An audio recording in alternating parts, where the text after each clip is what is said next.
Welcome back to another video. Today, as a request, I'm going to talk a little bit about creative block, what I think of it, and maybe how to work around it. So I'll give you some ideas that might help you to avoid creative block.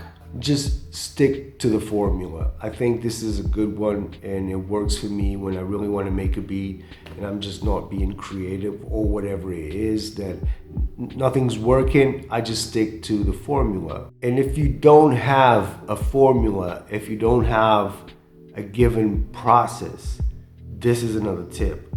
Find your process. I have this process of where I just make a drum loop, get some samples that are rich on the lower frequencies that have a bass or something of the sort, and then I start layering on top of that sample. I get other samples, high pass them, throw them on top of my lower frequency sample, that first sample. So that's my process of making beats. And if I'm not feeling anything, I just stick to that process. I stick to that formula. This one is an easy one. Just don't make beats. All right, just if you're down and you're not feeling the process of making a beat, just don't do it. Just don't make beats. You might want to take a week off. Okay, if you're having a creative block for a month, that might be something that you need to take care of. But if you're like 2 days in, you're just not creative, just stop, take a week off, right? Just go do something else. There are other things that you can do, like search for samples. Listen to music, maybe learn a little bit about music theory if you haven't already. Make drum loops. Try to be better at making drum loops.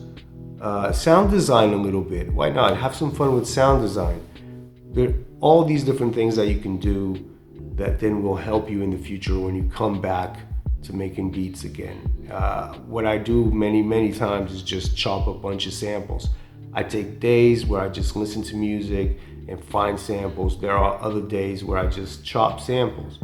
And then when I come back to making beats, I have all this work that I've done and I'm ready to get cooking. So, that's something that you can do as well. Just stop making beats, take a week off.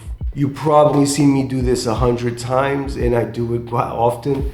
Switch up your studio layout. All right, so you've seen me, you know that I change my studio over and over again.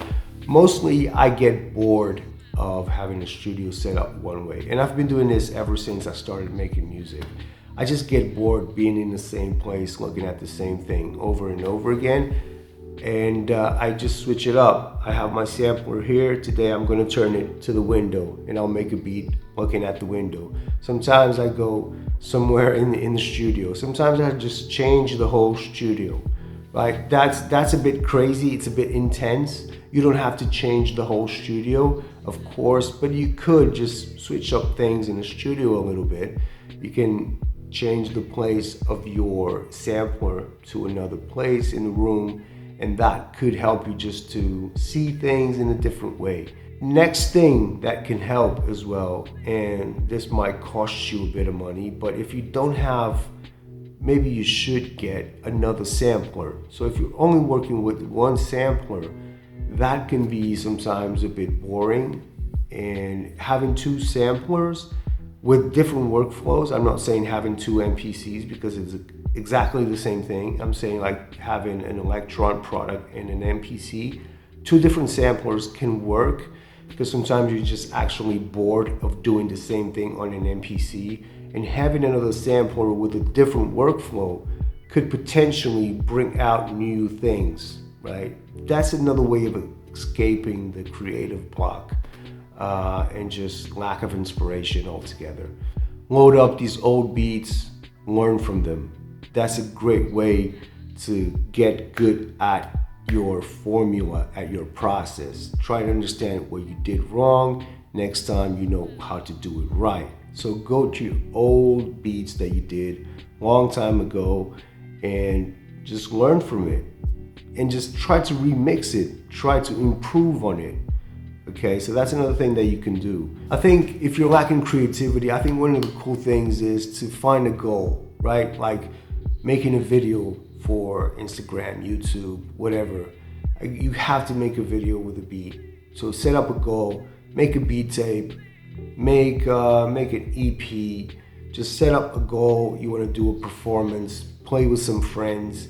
So you got to set up a goal. You got to give it a date, and that might inspire you to actually start working and start to put out things. But I'll tell you what, creativity for me is more down to putting in the work than anything.